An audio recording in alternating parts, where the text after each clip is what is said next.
Praise Lord, आप सभी को जय मसीह की।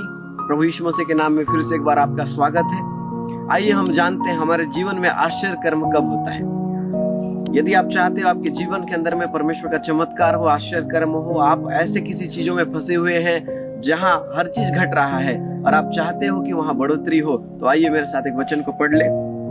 यूहन्ना रचित सुसमाचार उसका 2 अध्याय उसके पहले वचन से आगे के हम स्टोरी को जानेंगे कि किस प्रकार प्रभु यीशु मसीह गलील के काना नगर के अंदर में गए और पानी दाखरस में बदल गया। मेरे प्रियो, लिखा हुआ है, फिर तीसरे दिन गलील के काना में किसी का विवाह था और यीशु की माता भी वहां थी और यीशु के चेले भी उस विवाह में निमंत्रित थे। जब दाखरस घट गया तो यीशु की माता ने उससे कहा, उनके पास दाखरस नहीं रहा। यीशु ने उससे कहा, हे महिला, तुझे क्या काम, अभी मेरा समय नहीं आया है। उसकी माता ने सेवकों से कहा, जो कुछ वह तुमसे कहे वही करना। मेरे प्रियो, प्रभु यीशु मसीह के पीछे एक बड़ी भीड़ चलती थी, पर उससे पहले की घटना, जब प्रभु यीशु मसीह और उसके चेले एक विवाह के घर के अंदर में गए, वहां पर यीशु मसीह की माता मरियम ने देखा कि उस विवाह के अंदर में दाखरस घट गया और तुरंत वो जा करके प्रभु यीशु मसीह के पास में गई और कहा कि यीशु, दाखरस घट गया है। पर प्रभु यीशु मसीह ने माता कहने की वजह उन्होंने कहा, महिला, मेरा टाइम अभी नहीं आया है। मेरे प्रियो, इस बात से क्या समझ में आता है कि जहां पर प्रभु यीशु मसीह उपस्थित हो, वो जगह में यदि लोग परमेश्वर के राज्य के प्रति यदि तैयार ना हो, सिंसियर ना हो, तो वहां पर भी परिस्थिति आगे पीछे हो सकता है, अर्थात दाखरस घट सकता है।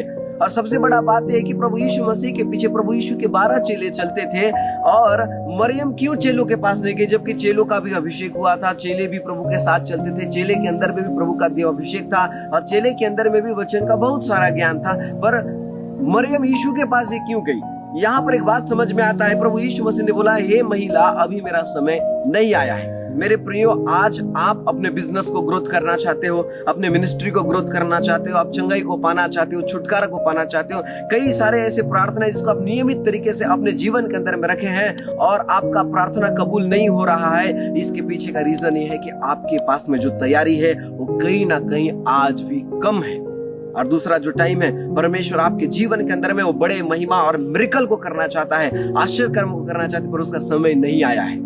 अब आप अपने जीवन के अंदर में आश्चर्य कर्म को करना चाहते हो, घटती हुई चीजों को बढ़ते देखना चाहते हो, तो सीधा बात है, मरियम ने जो योजना को बनाई, वो योजना को आपको बनाने की जरूरत है। मरियम किसी मनुष्य के पास में नहीं गई, मरियम किसी चेले के पास में नहीं गई, मरियम सीधे यीशु के पास गई, क्योंकि मरियम को पूर्ण विश्वास था कि यीशु मसीह के अंदर में वो सामर्थ है जो पानी दाखरस में बदलने वाला था, अर्थात यीशु उपाय कर सकता है। मेरे प्रिय, वचन में लिखा हुआ है, वहां यहूदियों के शुद्ध करने की रीति के अनुसार पत्थर के 6 मटके थे, जिनमें 2-2, 3-3 मन समाता था। यीशु ने उनसे कहा, मटकों में पानी भर दो। उन्होंने मुंह भर दिया। जब उसने उनसे कहा, अब निकलकर भोज के प्रधान के पास ले जाओ, और वे ले गए। जब भोज के प्रधान ने वह पानी चखा तो वह दाखरस बन गया था और नहीं जानता था कि वो कहां से आया, परंतु जिन सेवकों ने पानी निकाला था वे जानते थे। तो भोज के प्रधान ने दूल्हे को बुलाकर कहा, हर एक मनुष्य पहले अच्छा दाखरस देता है और जब लोग पीकर छक जाते तब मध्यम देता है, परंतु तूने अब तक अच्छा दाखरस रख छोड़ा है। मेरे प्रियो, प्रभु यीशु मसीह ने कहा कि ये पत्थर के जो रिजेक्टेड मटके थे, उस मटके को पहले बुलाया और बुला करके वहां पर पानी भर दिए और पानी भरने के बाद भोज के प्रधान के पास ले गया। गौर फरमाइए बात को, दूल्हे के पिता के पास नहीं ले गए और दूल्हे के लोगों के पास नहीं ले गए, भोज के प्रधान के पास लेके गए। और जब भोज के प्रधान ने वो पानी को चखा तो वो पानी दाखरस में बदल गया था। लोग नहीं जानते थे कि वो कहां से आया था, पर चेले जानते थे वो कहां से आया था।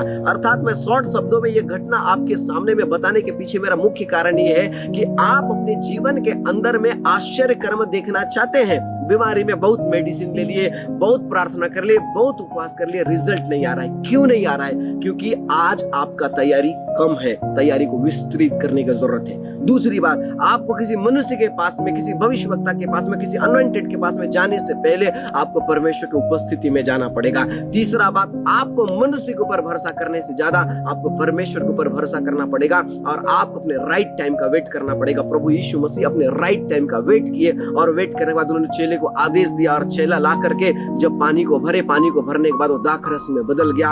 अर्थात ये घटना घटित होने से पहले पूर्ण तैयारी का जरूरत है। मिरेकल के लिए, आश्चर्य कर्म करने के लिए पूर्ण तैयारी का जरूरत है। आप यदि प्रार्थना करवाने जा रहे हो, आप एक नए विश्वासी हो, आप नए बिलीवर हो, आप चाहते हो जाकर के प्रेयर के पहला दिन में चमत्कार हो, नहीं होगा।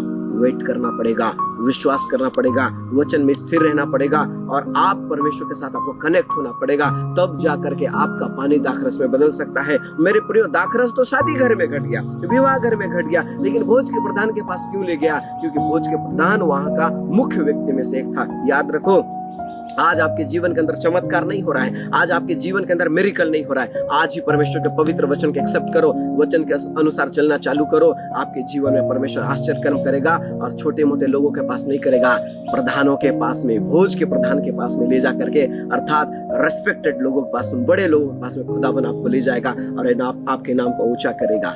ये घटना से हमको एक ही चीज समझ में आता है, परिस्थिति कितना भी घट क्यों न जाए, कितना भी डाउन क्यों न जाए, यदि जिस परिस्थिति के अंदर प्रभु यीशु है, अर्थात खुदा का वचन है, वो हमेशा अपने जीवन के अंदर महिमा को देख सकता है। इसलिए आज से निर्णय ले कि मैं अपने प्रार्थना के जीवन को और बढ़ाऊंगा, वचन के जीवन को और बढ़ाऊंगा और खुदा के साथ और मजबूती से चलूंगा। प्रभु इस वचन के द्वारा आपको ब्लेस करे। आमीन।